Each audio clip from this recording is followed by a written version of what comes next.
Hello everyone, welcome back to my YouTube channel learn with मी।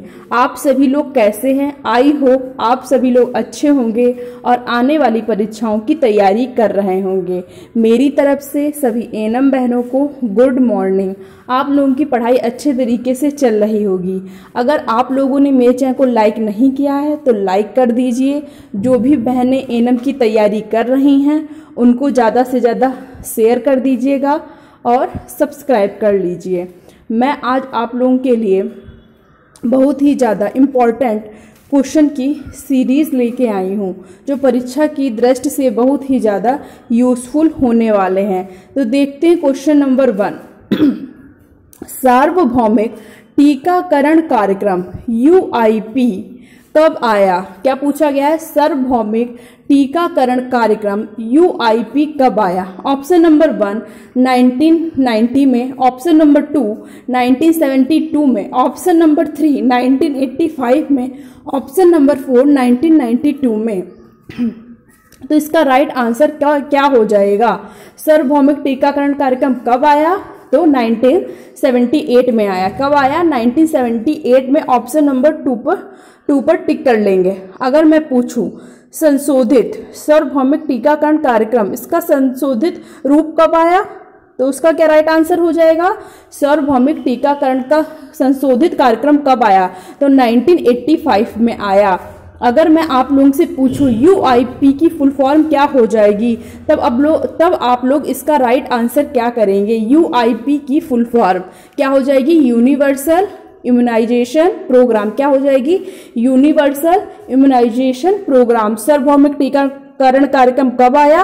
1978 में आया। सार्वभौमिक टीकाकरण कार्यक्रम का संशोधन कब हुआ? तो 1985 में हुआ। ऑप्शन नंबर 2 1978 पर टिक कर लेंगे। क्वेश्चन नंबर 2 UNFPA की स्थापना कब हुई? क्या पूछा गया है? UNFPA की स्थापना कब हुई? तो आप इसका राइट आंसर क्या करेंगे? ऑप्शन नंबर 1 1969 में, ऑप्शन नंबर 2 1946 में, ऑप्शन नंबर 3 1948 में, ऑप्शन नंबर 4 1965 में। UNFPA की स्थापना कब हुई? तो आप इसका राइट आंसर क्या करेंगे? तो इसका राइट आंसर क्या हो जाएगा? सभी लोग मुझे बताएं। तो इसका राइट आंसर हो जाएगा 1969 में। कब इसकी स्थापना कब हुई? 1969 में हुई।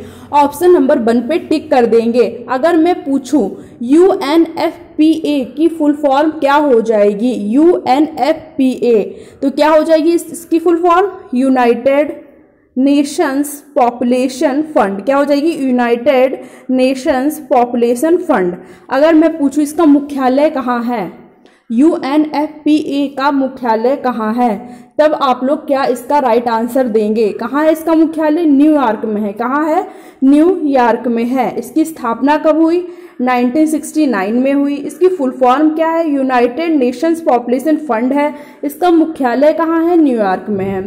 तो ये कंप्लीट हो गया। अब अगर मैं पूछूं कि यूनिसेफ की स्थापना कब हुई, यूनिसेफ की स्थापना कब हुई, तो आप लोग इसका राइट आंसर क्या देंगे? तो यूनिसेफ की स्थापना कब हुई? 1946 में हुई। कब हुई? 1946 में। अगर मैं पूछूं WHO की स्थापना कब हुई, तो आप लोग क्या राइट आंसर देंगे? 1948 में। कब हुई? 1948 में हुई। अगर मैं पूछूं UNDP की स्थापना कब हुई, तो क्या हो जाएगा इसका राइट आंसर? 1965 में। और क्वेश्चन नंबर 2 का ऑप्शन नंबर 1 1969 यहाँ पे राइट आंसर हो जाएगा।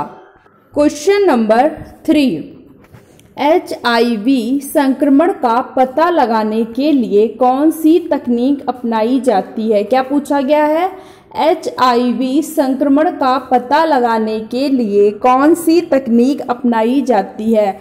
Option number 1 western blot, option number 2 ELISA, option number 3 BMD, option number 4 1 and 2 both. इसका राइट आंसर क्या हो जाएगा? HIV संक्रमण का पता लगाने के लिए कौन सी तकनीक अपनाई जाती है? जब एड्स हो जाता है तो किस वायरस के कारण हो जाता है? HIV के कारण। किसके कारण हो जाता है एड्स? HIV के कारण। अगर मैं पूछूं आप लोगों से कि एड्स की फुल फॉर्म क्या हो जाएगी, तो आप लोग क्या राइट आंसर देंगे? Acquired immuno deficiency syndrome. क्या हो जाएगी एड्स की full form? Acquired immuno deficiency syndrome हो जाएगी। और इस क्वेश्चन में क्या पूछा गया है? HIV संक्रमण का पता लगाने के लिए कौन सी तकनीक अपनाई जाती है? तो इसका राइट आंसर क्या हो जाएगा? क्या हो जाएगा इसका right answer? Western bolt and Elisha both. Western bolt and Elisha both. तो कौन सा ऑप्शन राइट हो जाएगा? 1 और 2 बोथ पर टिक कर लेंगे। अगर मैं पूछूं आप लोगों से एलिशा की फुल फॉर्म क्या होती है, तब आप लोग इसका राइट आंसर क्या देंगे? एलिशा की क्या फुल फॉर्म होती है? एंजाइम लिंक्ड एमिनो सॉर्बेंट एसे। एंजाइम लिंक्ड एमिनो सॉर्बेंट एसे। अगर मैं पूछूं HIV की फुल फॉर्म क्या होती है? Human immuno deficiency virus. क्या होती है? Human immuno deficiency virus. अगर मैं पूछूं कि इसमें जो दे रखा है BMD परीक्षण किसके लिए किया जाता है? BMD परीक्षण किसके लिए किया जाता है? तो आप लोग क्या इसका आंसर देंगे? ऑस्टियोपोरोसिस के लिए। किसके लिए? ऑस्टियोपोरोसिस के लिए। BMD परीक्षण किसके लिए किया जाता है? ऑस्टियोपोरोसिस के लिए किया जाता है। अगर मैं पूछूं BMD की फुल फॉर्म क्या होती है, तो आप लोग इसका राइट आंसर क्या देंगे? Bone mineral density test. क्या हो जाएगा? बोन मिनरल डेंसिटी टेस्ट इसका राइट आंसर हो जाएगा। BMD परीक्षण किसके लिए किया जाता है? ऑस्टियोपोरोसिस के लिए किया जाता है। ऑस्टियोपोरोसिस किसकी कमी से हो जाता है? तो किसकी कमी से हो जाता है? विटामिन डी की कमी से। किसकी? विटामिन डी की कमी से। और विटामिन डी का रासायनिक नाम क्या होता है? कैल्सीफेरॉल। क्या हो जाएगा? कैल्सीफेरॉल। तो यहां पर राइट आंसर क्या हो जाएगा? वेस्टर्न बोल्ट एंड एलिशा पर टिक कर लेंगे। क्वेश्चन नंबर 3 क्या पूछ रहा है? कैल्शियम की कमी से कौन सा रोग होता है? क्या पूछ रहा है? कैल्शियम की कमी से कौन सा रोग होता है? Option number 1 rickets, option number 2 osteoporosis, option number 3 1 और 2 दोनों, ऑप्शन नंबर 4 एनीमिया। कैल्शियम की कमी से कौन सा रोग हो जाता है? तो इसका राइट आंसर क्या हो जाएगा? रिकेट्स और ऑस्टियोपोरोसिस दोनों। क्या हो जाएगा? रिकेट्स और ऑस्टियोपोरोसिस दोनों। ऑप्शन नंबर 3 1 और 2 दोनों पर टिक कर लेंगे। अगर मैं पूछूं ऑस्टियोपोरोसिस और रिकेट्स जो कि कैल्शियम की कमी से होता है, किस विटामिन के कारण होता है? किस विटामिन के कारण? विटामिन डी के कारण। किसके कारण? विटामिन डी के कारण। अगर मैं पूछूं विटामिन डी का रासायनिक नाम क्या होता है? कैल्सीफेरॉल होता है। क्या होता है? कैल्सीफेरॉल होता है। और विटामिन डी की कमी से बच्चों में क्या हो जाता है? रिकेट्स। बच्चों में क्या हो जाता है? रिकेट्स। और वयस्क में क्या हो जाता है? ऑस्टियोपोरोसिस हो जाता है, यानी कि हड्डियां कमजोर हो जाती हैं। अगर मैं पूछूं विटामिन डी के स्रोत क्या हैं? विटामिन डी के स्रोत क्या है? सूर्य का प्रकाश है। क्या है? सूर्य का प्रकाश। अगर मैं पूछूं विटामिन डी के और अन्य नाम क्या है, तो इसे क्या कहते हैं? हार्मोन विटामिन कहते हैं। क्या कहते हैं? हार्मोन विटामिन कहते हैं और सनशाइन विटामिन भी कहते हैं। हार्मोन विटामिन कहते हैं, इसे सनशाइन विटामिन कहते हैं। और विटामिन डी का रासायनिक नाम क्या है? कैल्सीफेरॉल है। क्या इसका रासायनिक नाम है? कैल्सीफेरॉल है। और बच्चों में रिकेट्स हो जाता है, हड्डियां कमजोर हो जाती हैं। वयस्क में ऑस्टियोपोरोसिस हो जाता है। इसका स्रोत क्या है? सूर्य का प्रकाश इसका स्रोत है। क्या है? सूर्य का प्रकाश इसका स्रोत है। अगर मैं पूछूं आप लोगों से कि मछलियों के यकृत तेल में प्रचुर मात्रा में क्या पाया जाता है? मछलियों में जो यकृत होता है, यकृत के तेल में, मछलियों के यकृत के तेल में प्रचुर मात्रा में कौन सा विटामिन पाया जाता है? मछलियों के यकृत तेल में प्रचुर मात्रा में कौन सा विटामिन पाया जाता है? तो आप लोग इसका राइट आंसर क्या करेंगे? विटामिन डी करेंगे। क्या करेंगे? विटामिन डी करेंगे। क्वेश्चन नंबर 4 शरीर की आधारशिला कहलाता है। क्या पूछा गया है? शरीर की आधारशिला कहलाता है? Option number 1 carbohydrate, option number 2 protein, option number 3 fat, option number 4 minerals. शरीर की आधारशिला कहलाता है, तो इसका राइट ऑप्शन क्या हो जाएगा? शरीर की आधारशिला कहलाता है प्रोटीन। शरीर की आधारशिला कहलाता है प्रोटीन। ऑप्शन नंबर 2 पर टिक कर लेंगे। अगर मैं पूछूं कि जो हमारी हड्डियां होती हैं, बोन्स होती हैं, उसमें कौन सी प्रोटीन पाई जाती है? जो हमारी हड्डियां होती हैं यानी कि बोन्स, उनमें कौन सी प्रोटीन पाई जाती है? तो इसका राइट आंसर क्या हो जाएगा? ओसीन प्रोटीन पाई जाती है। कौन सी हमारी हड्डियों में प्रोटीन पाई जाती है? ओसीन प्रोटीन पाई जाती है। उसको याद करने की ट्रिक, BONE बोन होता है, तो बी को हटा के ओ से ओसीन और ओ से ओन, मतलब बोन, ओन और ओसीन। बोन में कौन सी प्रोटीन पाई जाती है? ओसीन प्रोटीन पाई जाती है। ये छोटी सी ट्रिक है, जिनको भी ना याद हो रहा हो तो वो याद कर सकते हैं। अगर मैं पूछूं मसल्स यानी कि मांसपेशियों में कौन सी प्रोटीन पाई जाती है? मांसपेशियों में कौन सी प्रोटीन पाई जाती है? Actin protein. कौन सी? Actin protein. कौन सी प्रोटीन पाई जाती है? Actin protein. अगर मैं पूछूं मांसपेशियों का निर्माण किससे होता है? मांसपेशियों का निर्माण किससे होता है? तो आप लोग इसका राइट आंसर क्या देंगे?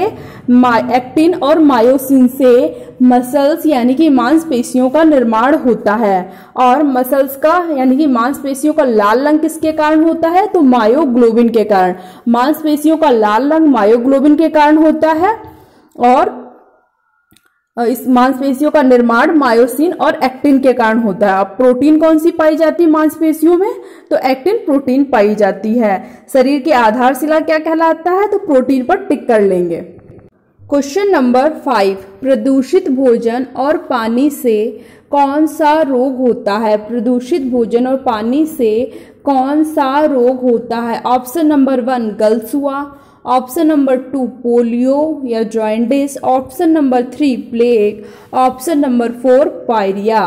तो इसका राइट आंसर क्या हो जाएगा? प्रदूषित भोजन से कौन सा रोग होता है? तो इसका राइट आंसर क्या हो जाएगा? तो इसका राइट आंसर मुझे सभी लोग देंगे। तो इसका राइट आंसर हो जाएगा पीलिया और जॉइंटिस। क्या हो जाएगा? पीलिया या जॉइंटिस। पीलिया या जॉइंटिस पर टिक कर लेंगे। अगर मैं पूछूं पीलिया किससे होने वाला रोग है? किससे होने वाला रोग है? तो किससे होने वाला रोग है? विषाणु से। पोलियो किससे होने वाला रोग है? विषाणु से। अगर मैं पूछूं विषाणु की खोज किसने की? इवॉन विस्की ने की। कहाँ से की? तंबाकू के मोज़ेक रोग से की। अगर हमारे शरीर में पीलिया या जॉइंटिस हो जाता है तो हमारे बॉडी का कौन सा भाग डैमेज हो जाता है? अगर हमारे बॉडी में पीलिया हो जाता है तो हमारे शरीर का कौन सा भाग डैमेज हो जाता है? तो इसका राइट आंसर क्या करेंगे? क्या डैमेज हो जाता है? लीवर। क्या हो जाता है? लीवर। तो यहाँ पे पीलिया या जॉइंटिस पर टिक कर लेंगे। क्वेश्चन नंबर 6 थकान महसूस होने का कारण है शरीर में? थकान महसूस होने का कारण है शरीर में। नंबर 1 ऊर्जा की कमी, नंबर 2 कैलोरी की कमी, नंबर 3 प्रोटीन की कमी, नंबर 4 विटामिन की कमी। थकान महसूस होने का कारण है हमारे शरीर में किसकी कमी हो जाती है? जो हम लोग थकान महसूस करने लगते हैं, ऊर्जा की कमी हो जाती है कि कैलोरी की कमी हो जाती है कि प्रोटीन की कमी हो जाती है कि विटामिन की कमी हो जाती है? थकान महसूस होने का कारण क्या है? तो इसका राइट आंसर क्या हो जाएगा? सभी लोग मुझे कमेंट सेक्शन में इसका राइट आंसर देंगे। थकान महसूस होने का कारण है शरीर में कैलोरी की कमी हो जाना। किसकी? कैलोरी की कमी हो जाना। Option number 2 is the right answer. Question number 7 शरीर की आंतरिक क्रियाओं और उपापचयी क्रियाओं को नियंत्रित करने वाला पदार्थ है। क्या क्वेश्चन पूछ रहा है? शरीर की आंतरिक क्रियाओं और उपापचयी क्रियाओं को नियंत्रित करने वाला कारक कौन सा है? ऑप्शन नंबर 1 खनिज, ऑप्शन नंबर 2 जल, option number 3 fibre, option number 4 protein. तो इसका राइट आंसर क्या हो जाएगा? कौन सा पदार्थ शरीर की उपापचयी क्रियाओं को नियंत्रित करता है? तो क्या हो जाएगा इसका आंसर? शरीर की आंतरिक क्रियाओं और उपापचयी क्रियाओं को नियंत्रित करने वाले पदार्थ में कौन हो जाएगा? खनिज हो जाएगा कि जल हो जाएगा कि फाइबर हो जाएगा या विटामिन हो जाएगा? तो इसका राइट आंसर क्या हो जाएगा? विटामिन। क्या हो जाएगा? विटामिन। ऑप्शन नंबर 4 पर टिक कर लेंगे। अब देखते हैं क्वेश्चन नंबर 8 क्या पूछ रहा है।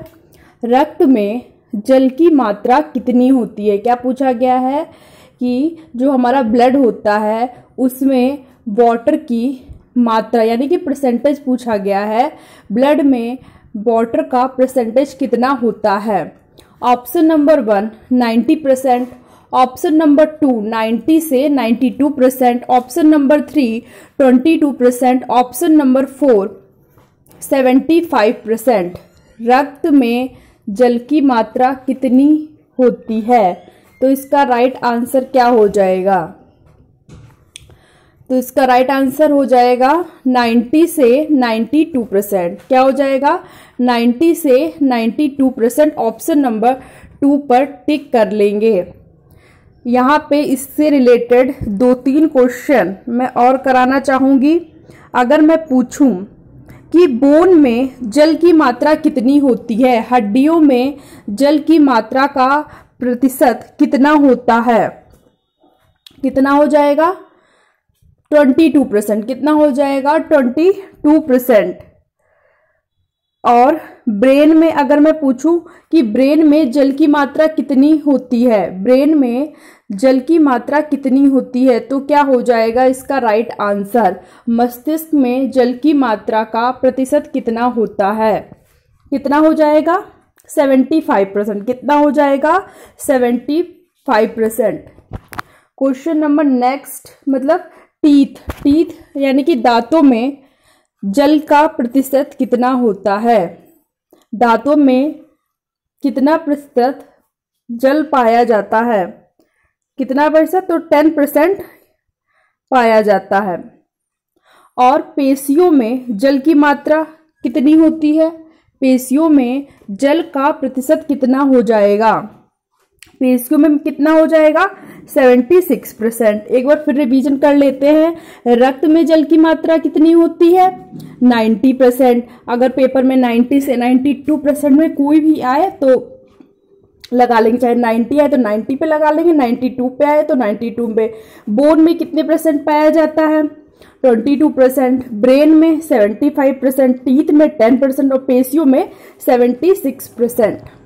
क्वेश्चन नंबर 9 हिमीकरण यंत्र। हिमीकरण यंत्र यानी कि फ्रोजन का तापक्रम नियत होता है, कितना होता है? हिमीकरण यानी कि फ्रोजन का तापक्रम कितना होता है? ऑप्शन नंबर 1 30 डिग्री फ़ारेनहाइट से 35 degree Fahrenheit, option number 2 20 degree Fahrenheit से 25 degree Fahrenheit, option number 3 15 degree Fahrenheit से 20 degree Fahrenheit, option number 4 30 degree Fahrenheit से 45 डिग्री फ़ारेनहाइट। तो इसका राइट आंसर क्या हो जाएगा? हिमीकरण यंत्र यानी कि फ्रोजन का तापक्रम कितना होता है? क्या हो जाएगा इसका राइट आंसर? तो इसका राइट आंसर क्या हो जाएगा? 30 डिग्री फ़ारेनहाइट से 35 डिग्री फ़ारेनहाइट यहाँ पे सही हो जाएगा। कितना हिमीकरण यंत्र का तापक्रम कितना होता है? तो 30 डिग्री फ़ारेनहाइट से 35 डिग्री फ़ारेनहाइट। क्वेश्चन नंबर 10 मानव शरीर में कार्बोहाइड्रेट किस रूप में संग्रहित रहता है? मानव शरीर में कार्बोहाइड्रेट किस रूप में संग्रहित रहता है? यानी कि जो ह्यूमन बॉडी होती है उसमें जो कार्बोहाइड्रेट जो हम लोग लेते हैं वो बॉडी में किस रूप में संग्रहित रहता है? Option number 1 glucose, option number 2 glycogen, option number 3 insulin, option number 4 all of this. तो इसका राइट आंसर क्या हो जाएगा? मानव शरीर में कार्बोहाइड्रेट किस रूप में संग्रहित रहता है? ग्लूकोज के रूप में, ग्लाइकोजन के रूप में, या इंसुलिन के रूप में, या ऑल ऑफ दीज? क्या राइट आंसर हो जाएगा? तो इसका राइट आंसर क्या हो जाएगा? ग्लाइकोजन के रूप में। किसके रूप में? ग्लाइकोजन के रूप में। जो ग्लूकोज होता है वो किस में चेंज हो जाता है? ग्लाइकोजन के रूप में चेंज हो जाता है। तो ग्लाइकोजन के रूप में कार्बोहाइड्रेट हमारी बॉडी में संग्रहित रहता है। अगर मैं पूछूं कि कहाँ संग्रहित रहता है, ग्लाइकोजन हमारी बॉडी में कहाँ संग्रहित रहता है, तो लीवर में। कहाँ संग्रहित रहता है ग्लाइकोजन? लीवर में संग्रहित रहता है। ग्लाइकोजन पे टिक कर लेंगे। क्वेश्चन नंबर 11, अति सूक्ष्म जीवों को कैसे निष्क्रिय किया जाता है? क्या पूछा गया है? अति सूक्ष्म जीवों को कैसे निष्क्रिय किया जाता है? ऑप्शन नंबर 1, बर्फ जमाकर या कैनिंग द्वारा। कैनिंग मतलब डिब्बा बंद खाद्य पदार्थ होते हैं, उन्हें कैनिंग द्वारा। नंबर 2, निर्जलीकरण या उबाल कर। नंबर 3, नमकीन या मीठा करके। ऑप्शन नंबर 4, उपयुक्त में से सभी। अति सूक्ष्म जीवों को कैसे नष्ट किया जाता है? अगर कोई चीज, जैसे अचार हम रखते हैं तो उसमें क्या हो जाता है? वो खराब होने लगता है। पर अगर उसमें नमक की मात्रा ज़्यादा होती है तो जो उसमें जो सूक्ष्म जीव हैं वो नष्ट हो जाते हैं। अगर हम लोग टमाटो केचप या इनका सबका संग्रहण करते हैं, टमाटो केचप, जेली, आंवला, कुछ भी, आंवले का क्या बनता है? मुरब्बा बनता है। तो इन सब चीज़ों को जो हम लोग क्या करते हैं? स्टोर करते हैं, तो उसमें किसकी? चीनी की मात्रा डाल देते हैं, तो चीज़ें खराब नहीं होती हैं। तो यहाँ पे इसका राइट आंसर हो जाएगा उपयुक्त में से सभी पर टिक कर लेंगे। अब देखते हैं क्वेश्चन नंबर 12 क्या कह रहा है। क्वेश्चन नंबर 12 क्या पूछ रहा है? सब्जियां क्या प्रदान नहीं करती हैं? क्वेश्चन सभी लोग ध्यान से पढ़ेंगे। सब्जियां क्या प्रदान नहीं करती हैं? नहीं पूछा गया है। नंबर 1 जल, नंबर 2 खनिज लवण, नंबर 3 रेशा, नंबर 4 ऊर्जा। तो क्या हो जाएगा इसका राइट आंसर? सब्जियां क्या प्रदान नहीं करती हैं? अगर हम लोग बात करें कि सब्जियां हमें क्या प्रदान करती हैं, तो सबसे पहले वो देखते हैं। अगर बात करें जल की, तो सब्जियों में जल की मात्रा होती तो वो हमें जल प्रदान करती हैं, तो ये बिल्कुल सही हो जाएगा। और खनिज लवण, तो सब्जियां हमें खनिज लवण भी प्रदान करती, ये भी सही हो जाएगा। और ऑप्शन नंबर 3 सब्जियों से हमें रेशा भी मिलता है, तो ये भी सही हो जाएगा। सब्जियों से क्या, सब्जियां में क्या प्रदान करती हैं? जल प्रदान करती हैं, खनिज लवण प्रदान करती हैं, रेशा प्रदान करती हैं। और क्या नहीं प्रदान करती हैं? तो ऊर्जा हमें नहीं प्रदान करती। Option number 4 is the right answer. अगर हम लोग बात करें ऊर्जा की, तो ऊर्जा हमें किससे मिलती है? कार्बोहाइड्रेट और फैट से हमें ऊर्जा मिलती है। तो अब देखते हैं क्वेश्चन नंबर 13 क्या पूछ रहा है। क्वेश्चन नंबर 13, खाद्य पदार्थों को कितने वर्गों में बांटा गया है? क्या पूछा गया है? जो खाद्य पदार्थ हैं उन्हें कितने वर्गों में बांटा गया है?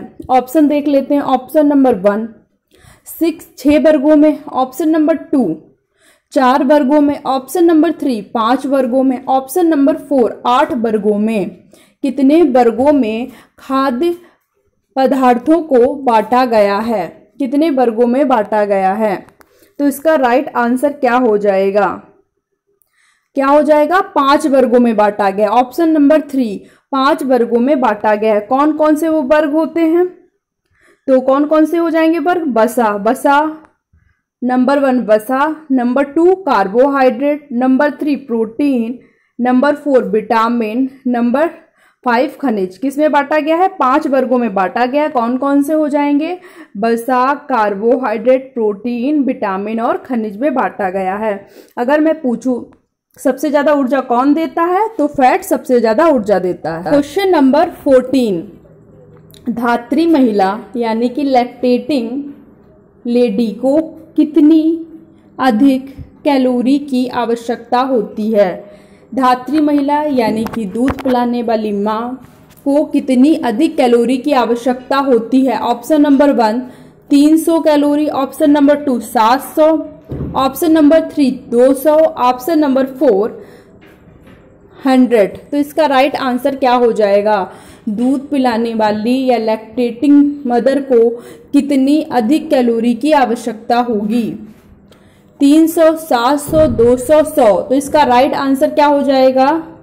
700। कितना? 700 कैलोरी की आवश्यकता होती है। ऑप्शन नंबर 2 700 पे टिक कर लेंगे। अगर मैं पूछूं कि प्रेग्नेंट लेडी को कितनी अधिक कैलोरी की आवश्यकता होती है, तो राइट आंसर क्या हो जाएगा? प्रेग्नेंट लेडी को कितनी अधिक कैलोरी की आवश्यकता होती है, तो तब क्या राइट आंसर हो जाएगा?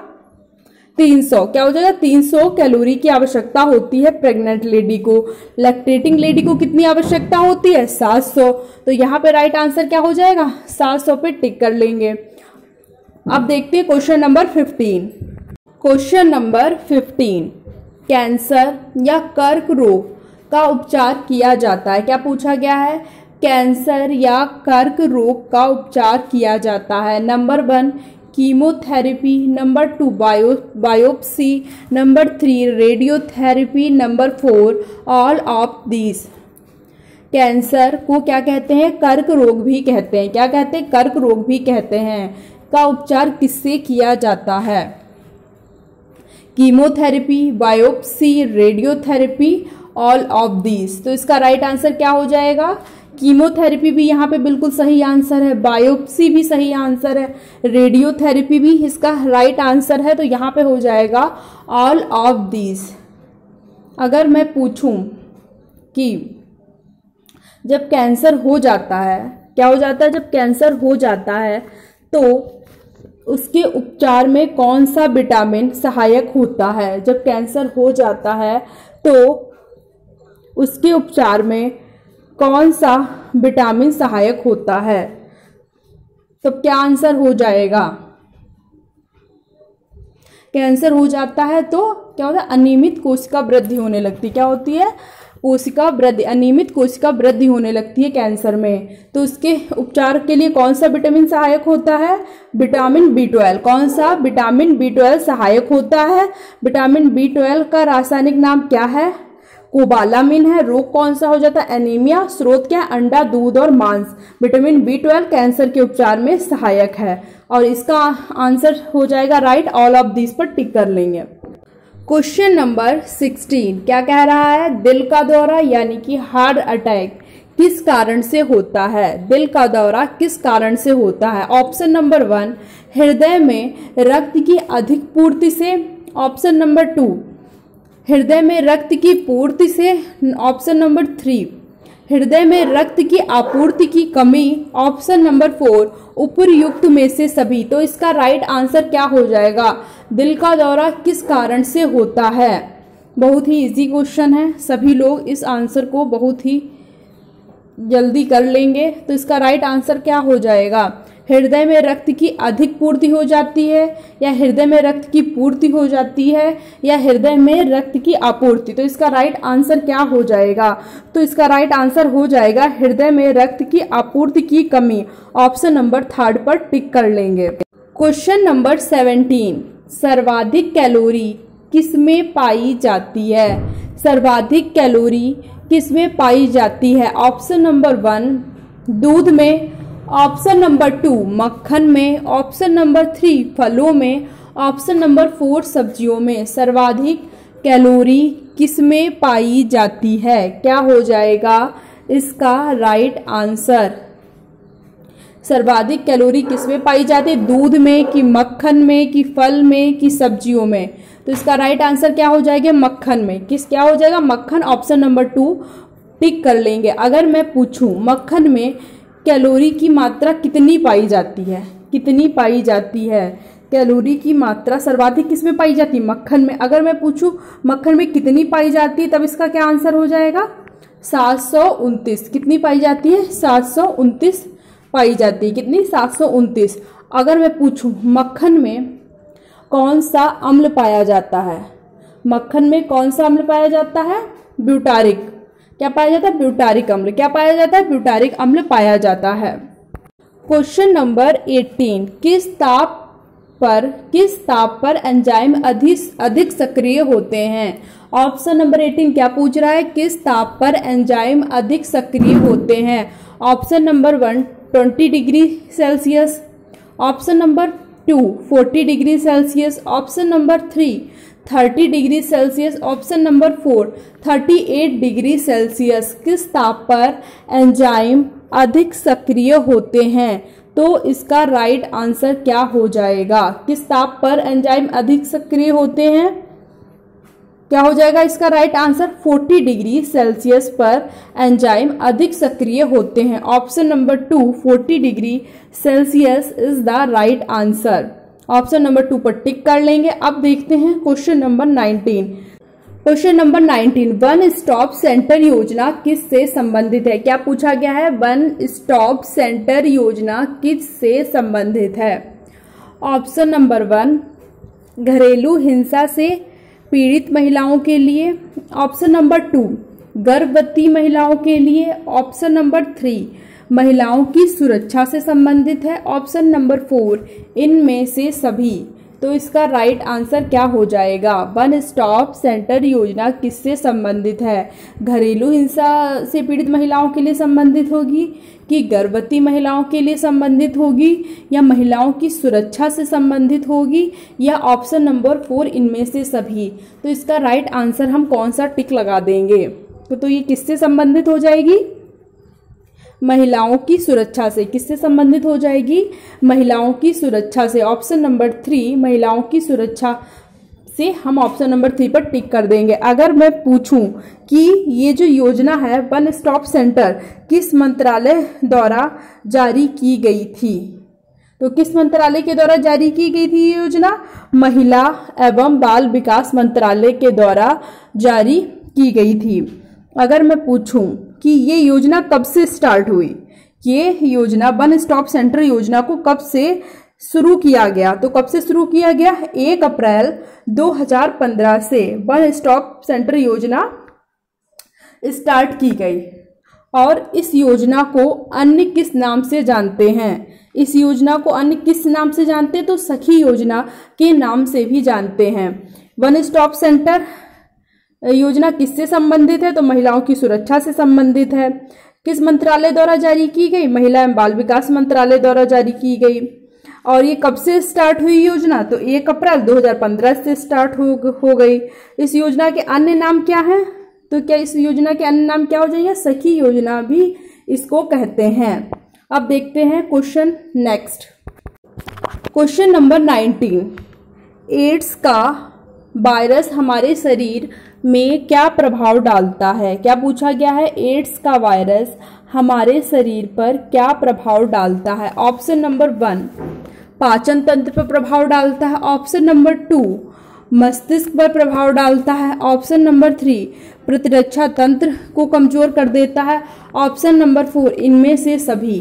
तो इसका राइट आंसर क्या हो जाएगा, एड्स का वायरस हमारे शरीर पर क्या प्रभाव डालता है। तो इसका राइट आंसर क्या हो जाएगा, पाचन तंत्र पर डालता है, कि मस्तिष्क पर डालता है, कि प्रतिरक्षा तंत्र पर डालता है, या इनमें से सभी।